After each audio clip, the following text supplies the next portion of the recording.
One of the busiest holiday travel weekends of the year is well underway. Millions of Americans hitting the roads or taking to the skies. According to AAA, about 115 million people are expected to travel 50 miles or more this holiday season. 104 million plan to drive, and 7.5 million passengers plan to fly between December 23rd through New Year's Day.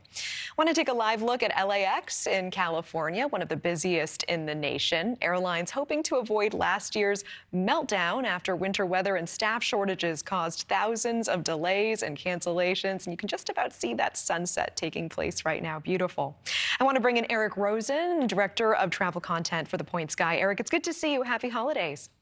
Happy holidays. Thank you. We witnessed this travel meltdown last year. Are things better this year?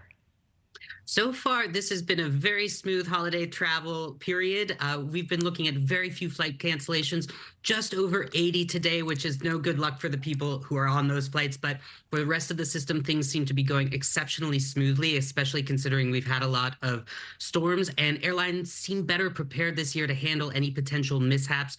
They've made sure their schedules have a little bit more flexibility in them, and they've taken some of those recommendations that the FAA had made last year very seriously. You saw earlier this week, Southwest was hit with a huge $140 million fine, so no airline wants to be the subject of one of those for this year. Yeah, exceptionally smooth is wonderful to hear. And I know Transportation Secretary Pete Buttigieg said earlier this week that actually this year, 2023, saw the lowest number of airline cancellations in the last 5 years. What do you think accounts for that?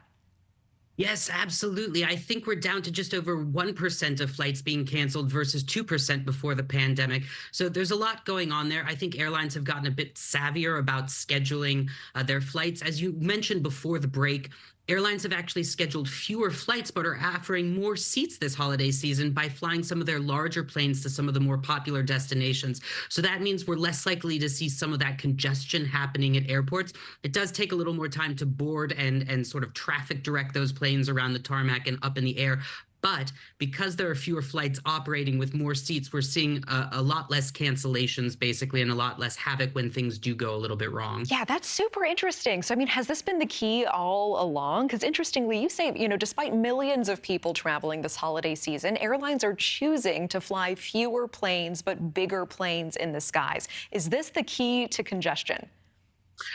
It could be in one sense, right? They've figured out where travelers want to go, and they're putting the big planes on those routes rather than flying half-empty planes, right? So you won't be stuck waiting at the gate, perhaps, as long as you might have before. But let's remember, airlines can only have a certain number of those big jets. They're in very limited supply, especially with supply chain issues. It's not like Boeing is cranking out huge jets every day that airlines can just pick up on a whim. So part of it is constraints that they have with their fleet sizes and stuff. It seems like for this holiday period, though, they've settled on the right formula to keep things moving, and weather has cooperated. So as long as that continues to be the case, travelers should have a pretty easy time of it. Nice. And we all know these tips like leave lots of time and pack your patience.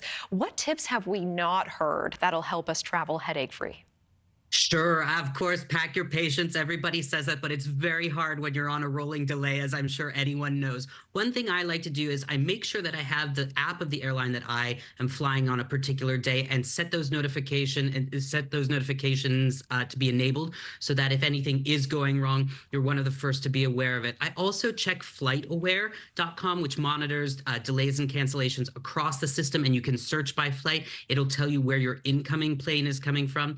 I'll also say this, airline schedules can change. So even if a delay is announced for your flight, you still need to get to the airport for your original flight time because things can snap back. They can find another plane and another crew and get that plane up in the air. So you don't want to miss your flight just by not playing it safe. Yeah, Eric Rosen, always appreciate your time. Thank you so much for joining us tonight. Thanks. Happy holidays. Happy holidays. Thank you for watching. Go to newsnationnow.com to find NewsNation on your television provider. And don't forget to click the red subscribe button below to get more of NewsNation's fact-driven, unbiased coverage.